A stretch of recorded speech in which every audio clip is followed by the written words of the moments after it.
Front घोटाला मामले में सीबीआई मुतहरिक हो गई है। आज सीबीआई ने 40 ठिकानों पर छापे मारे हैं। गाजियाबाद, लखनऊ और आगरा काबिल जिक्र है। वहीं सीबीआई ने 190 अफराद के खिलाफ एफआईआर दर्ज की है। वाज़ेह कि 2017 में योगी हुकूमत के इक़्तिदार में आने के बाद ही इस घोटाले की बात सामने आई थी, जिसके बाद सरकार ने जांच बिठा दी थी।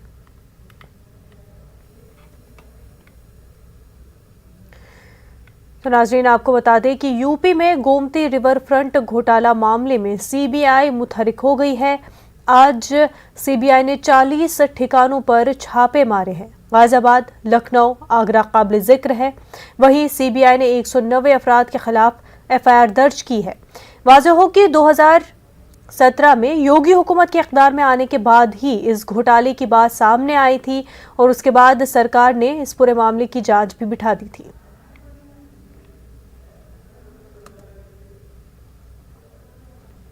हमारे नुमाइंदे तारिक कमर इस वक्त हमारे साथ जुड़ चुके हैं। तारिक, सीबीआई जो है वो मुतहरिक हो गई है। न सिर्फ छापे मारे गए हैं बल्कि 190 लोगों के खिलाफ एफआईआर भी दर्ज की गई है।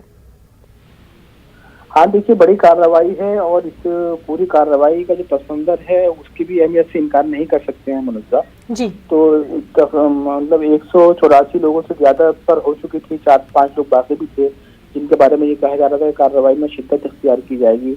और ये जो इरिगेशन का डिपार्टमेंट है, इसके जो अफसरान हैं या जो ठेकेदार हैं, दूसरे जो उस वक्त के गुजर रहे हैं, इन तमाम लोगों पर सीबीआई का जो शिकंजा कसा जा रहा है मुख्तलिफ शहरों में मुख्तलिफ मौक़ों पर, तो देखिए इससे ये अंदाजा होता है कि हुकूमत के क्या मकासद हैं, हुकूमत आखिर क्या चाहती है और किस अंदाज की हिकमत अमली वजह करना चाहती है। और सियासी मुबस्सिरीन ने इस पर इजहार भी शुरू कर दिया है और तबादला ख्याल भी शुरू कर दिया है, क्योंकि बड़ा मामला है, बहुत कई शहरों के लोग इसमें मुलव्विस हैं और बिलखुसूस पुराना मामला है, तो इसमें जाहिर है कि साबिक़ा जमातों के बहुत अहम लोग गिरफ्त में आ सकते हैं। और ये भी देखा है हमने कि जब जब लोगों ने इलेक्शन का माहौल बनाने की कोशिश की है, आवाज उठाने की कोशिश की है, तो इस अंदाज की कार्रवाइयाँ अचानक सामने आई हैं। हालांकि बहुत अहम और जिम्मेदारी जब इदारा है सीबीआई का, तो उस पर कोई तनकीद नहीं की जा सकती है, सवालिया निशान नहीं लगाए जा सकते हैं। ताहम सियासी मुबस्सिरीन और जिम्मेदार लोग ये जरूर कह रहे हैं कि इसके पीछे जो है पूरी सियासत जो है वो कारफरमा है। अब देखना यही है क्या कुछ नतीजे निकल के सामने आते हैं, किस अंदाज से कार्रवाई को आगे बढ़ाया जाता है और क्या कुछ हुकूमत हिकमत अमली अपनी बातें करती है, वजह करती है। मुनज़्ज़ा। बिल्कुल तारिक, बेहद शुक्रिया आपका।